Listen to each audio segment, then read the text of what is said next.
Definisi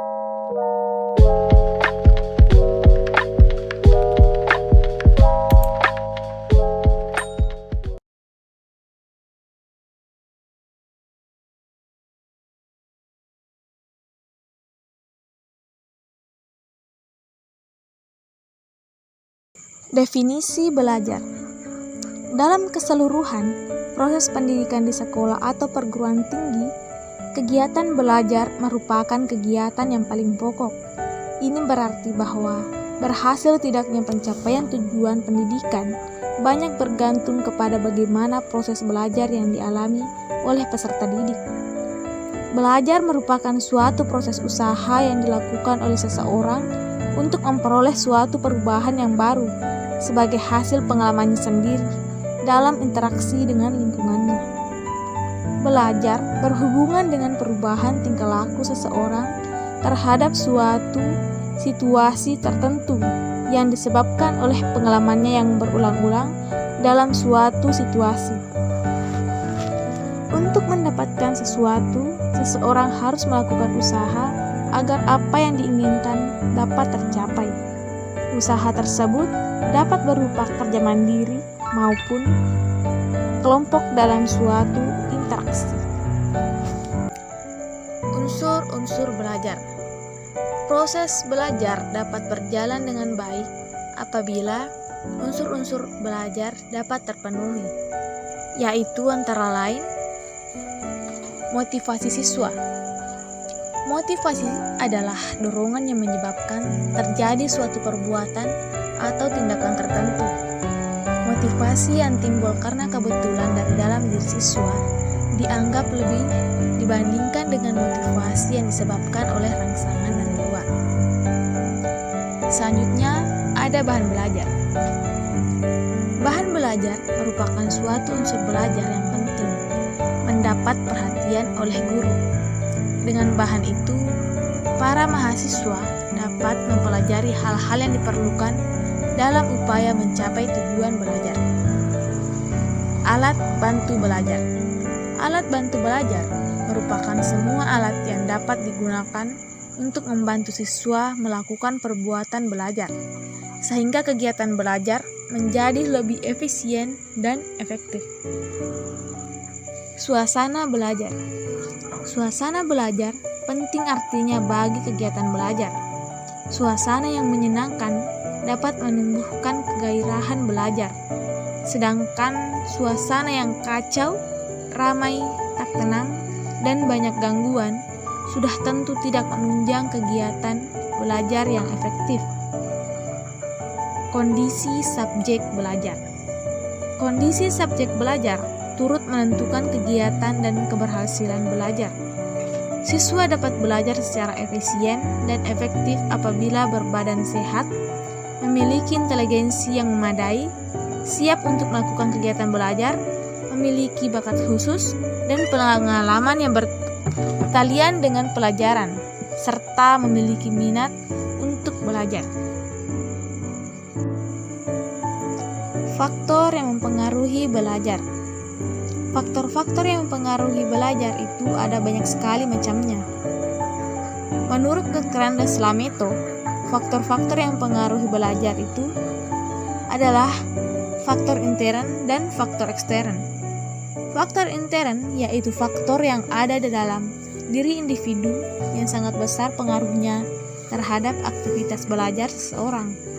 Faktor ini dibagi menjadi 3, yaitu faktor jasmania, faktor psikologi, dan faktor kelelahan. Faktor jasmania terdiri dari 2, yaitu faktor kesehatan. Sehat berarti dalam keadaan segenap badan beserta bagian-bagiannya bebas dari penyakit. Proses belajar akan terganggu jika kesehatan seseorang terganggu. Selain itu, ia akan lebih cepat lelah, kurang bersemangat, mudah pusing, ngantuk, dan lain-lain. Agar seseorang belajar dengan baik, maka haruslah mengusahakan kesehatan badannya tetap terjamin. Cacat tubuh. Cacat tubuh adalah sesuatu yang menyebabkan kurang baik atau kurang sempurna mengenai tubuh atau badan. Cacat itu dapat berupa buta, setengah buta, tuli, patah kaki atau tangan, lumpuh, dan lain-lain. 2. Faktor psikologis. Faktor psikologis terdiri dari beberapa poin, yaitu antara lain inteligensi, perhatian, minat, bakat, motif, kematangan, dan kesiapan. Faktor kelelahan. Kelelahan di sini dibagi dua, yaitu kelelahan jasmani dan kelelahan rohani. Kelelahan jasmani terlihat dengan lemah lunglainya tubuh dan timbul kecenderungan untuk membaringkan tubuh. Sedangkan kelelahan rohani dapat dilihat dengan adanya kelesuhan dan kebosanan, sehingga minat dan dorongan untuk menghasilkan sesuatu hilang. Faktor ekstern. Faktor-faktor ekstern terdiri dari beberapa, yaitu antara lain faktor keluarga, faktor sekolah, dan faktor masyarakat. Faktor keluarga. Siswa yang belajar akan menerima pengaruh dari keluarga berupa cara orang tua mendidik, relasi antar anggota keluarga, suasana rumah, keadaan ekonomi keluarga, pengertian orang tua, latar belakang kebudayaan. Faktor sekolah. Faktor sekolah terdiri dari metode mengajar, kurikulum, relasi guru dan siswa, relasi siswa dengan siswa, disiplin sekolah, alat pelajaran, waktu sekolah, standar pelajaran di atas ukuran, keadaan gedung, metode belajar, dan tugas rumah. Adapun faktor masyarakat. Masyarakat merupakan faktor ekstern yang juga terpengaruh terhadap belajar siswa. Pengaruh itu terjadi karena keberadaan siswa dalam masyarakat.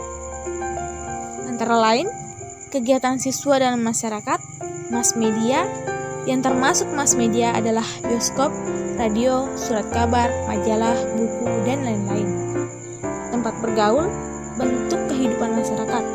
Kehidupan masyarakat di sekitar siswa juga berpengaruh terhadap belajar siswa. Masyarakat yang terdiri dari orang-orang yang tidak terpelajar, penjudi, suka mencuri, dan mempunyai kebiasaan yang tidak baik akan berpengaruh jelek kepada si anak ataupun siswa yang berada di situ.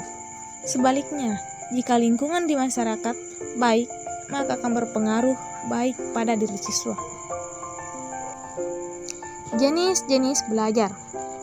Setidaknya ada 8 jenis belajar yang dilakukan oleh manusia. Adapun beberapa jenis belajar adalah sebagai berikut. Belajar rasional, yaitu proses belajar menggunakan kemampuan berpikir sesuai dengan akal sehat, logis, dan rasional untuk memecah masalah. Belajar abstrak, yaitu proses belajar menggunakan berbagai cara berpikir abstrak untuk memecahkan masalah yang tidak nyata. Belajar keterampilan, yaitu proses belajar menggunakan kemampuan gerak motorik dengan otot dan urat syaraf untuk menguasai keterampilan jasmania tertentu. Belajar sosial, yaitu proses belajar memahami berbagai masalah dan cara penyelesaian masalah tersebut, misalnya masalah keluarga, persahabatan, organisasi, dan lainnya yang berhubungan dengan masyarakat. Belajar kebiasaan, yaitu proses pembentukan atau perbaikan kebiasaan ke arah yang lebih baik, agar individu memiliki sikap dan kebiasaan yang lebih positif sesuai dengan kebutuhan kontekstual. Belajar pemecah masalah, yaitu belajar berpikir sistematis, teratur, dan teliti, atau menggunakan berbagai metode ilmiah dalam menyelesaikan suatu masalah. Belajar apresiasi, yaitu belajar kemampuan dalam mempertimbangkan arti atau nilai suatu objek sehingga individu dapat menghargai berbagai objek tertentu. Belajar pengetahuan, yaitu proses belajar berbagai pengetahuan baru secara terencana untuk menguasai materi pelajaran melalui kegiatan eksperimen dan investigasi.